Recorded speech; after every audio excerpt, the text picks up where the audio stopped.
Welcome to simple mindful moments. আমি সুদেশনা। আজকে সকালবেলা ব্লগটা স্টার্ট করছি। এখন তাও বাজতে যাচ্ছে 11টা, মানে 11টা বাজতে 10। সকাল শুরু হয়েছে আরও আগে। এখন ঘরের কটা কাজ করে বেরোনোর আছে, একটু বেরোবো গোগলকে নিয়ে তাড়াতাড়ি রেডি হয়ে নিলাম।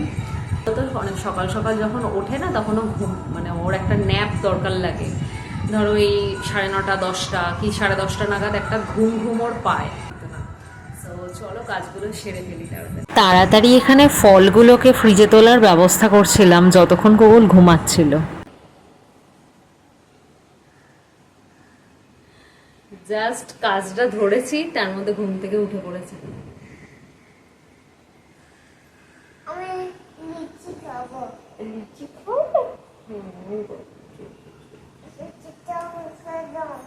দাও না, চলো দিচ্ছি।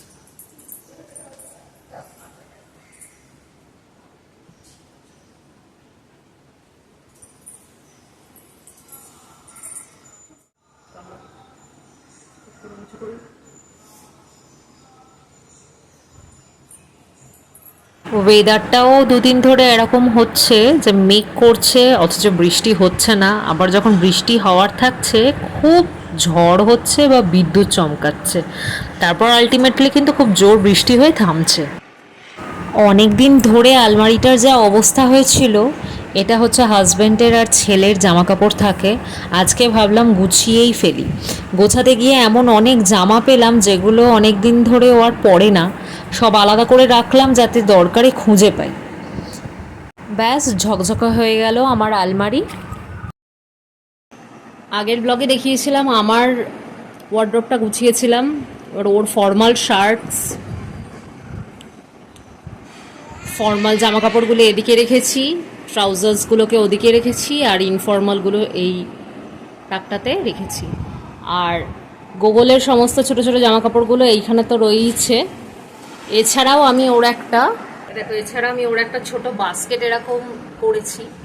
বাস্কেটটার মধ্যে খুব তাড়াতাড়ি যে জিনিসগুলো দরকার সেই জিনিসগুলো যাতে পাই। ছোটোখাটো ঘরে পরার জামা, ঘরে পরার ছোট ছোট প্যান্ট, তারপর মুখ মোছার রুমাল, ছোট টাওয়েল, কটন কিছু কাপড়, এগুলো সব এই বাস্কেটের মধ্যে, ছোটো বাস্কেটের মধ্যে সাজিয়ে রেখেছি যাতে হ্যান্ডি হয় জিনিসগুলো, বারবার যাতে আলমারি না খুলতে হয়। শেষ পর্যন্ত যে এই আলমারিটাকে গুছিয়ে উঠতে পেরেছি অনেক রিলিফ লাগছে। আমারটাকে তো গুছিয়ে নিয়েছিলাম, ওয়েট করছিলাম কবে ওদেরটা সাজাবো, তো সাজিয়ে অর্গানাইজ করে নিতে পেরেছি। ছোট বাচ্চা নিয়ে কোথাও বেরোনোর থাকলে একা হাতে সবটা সামলানো কিছু কিছু টাইমে সত্যি খুব কঠিন হয়, মাথা যেন বড্ড পাজলড হয়ে যায়। কিন্তু যখন তাড়া থাকে না, তখন অটোমেটিক দেখেছি ধাপে ধাপে এক একটা কাজ কিন্তু কমপ্লিট ঠিক হয়ে যায়। ও দেখো যেমন এখানে নিজের মতন খেলছিল, আর আমি ততক্ষণ ওর সাথে কথা বলতে বলতেই কাজগুলো তাড়াতাড়ি করে সেরে নিচ্ছিলাম, কারণ সময়ও হয়ে গেছিলো আমাদের কাজের দিদির আসার। তাই বিছানাটা চেষ্টা করছিলাম যত দ্রুত সম্ভব ক্লিন করে নেওয়ার। এরপরে তো গোগলকে স্নান করানো ছিল, রেডিও করানোর ছিল।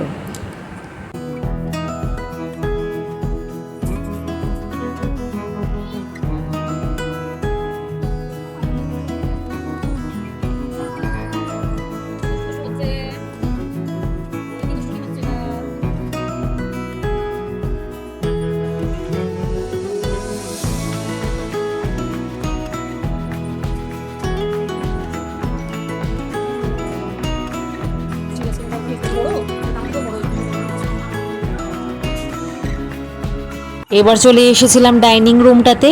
ডাইনিং রুমের সোফাটার ভীষণ বেহাল অবস্থা হয়েছিল। গোগলের খেলনা সারা দিন আমি গোছাতে থাকি, আর ঠিক ও ঘুম থেকে উঠলে সেম অগোছালো আবার করে দেয়। এটা কি তোমাদের সবার বাড়িতেই হয়? আমাকে কমেন্টস করে জানিও তো। যাই হোক, কথা বলতে বলতে দেখো সোফাটাও ঠিক করছিলাম, আর এর পাশাপাশি কাজের দিদিও চলে এসেছিল।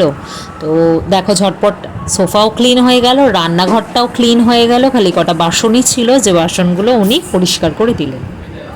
আর এই যে আমাদের বাড়ির ছোট ডন সানগ্লাস পরে কিন্তু একদম রেডি বেরোনোর জন্য।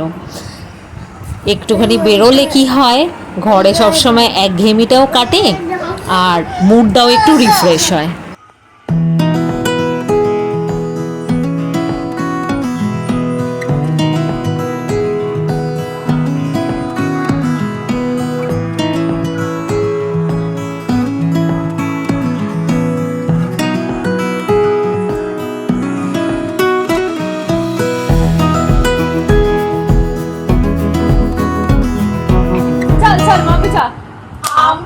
জোড়া জোড়া মারবো চাবো চড়বো ঘোড়া ওরে বিবি ছোড়ে তারা আসছে আমার পাগলা ঘোড়া চেপেছে বন্দুক ছুড়ে মেরেছে all right very good ma'am তোর জব ইজ গুড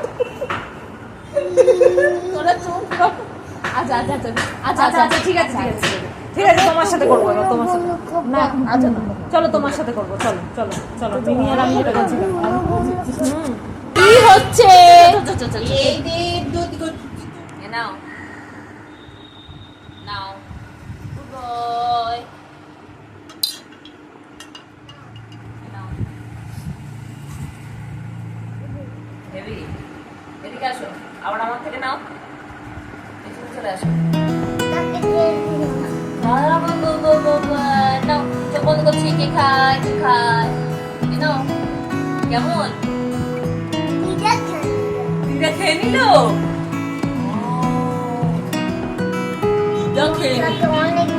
অনেক দিয়ে দিল মশলাটা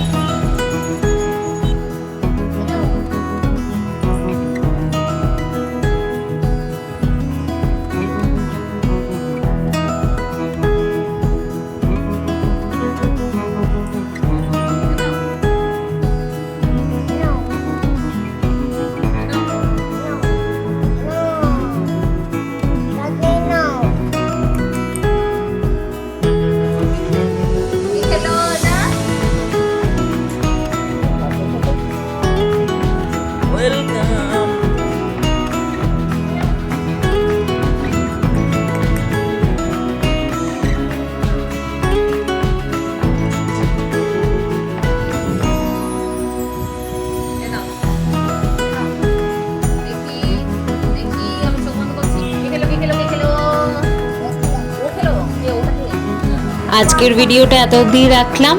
যদি ভিডিওটা ভালো লেগে থাকে প্লিজ একটা লাইক করো, সাবস্ক্রাইব করে পাশে থেকো, কমেন্ট করে জানিও কেমন লাগলো। বাই।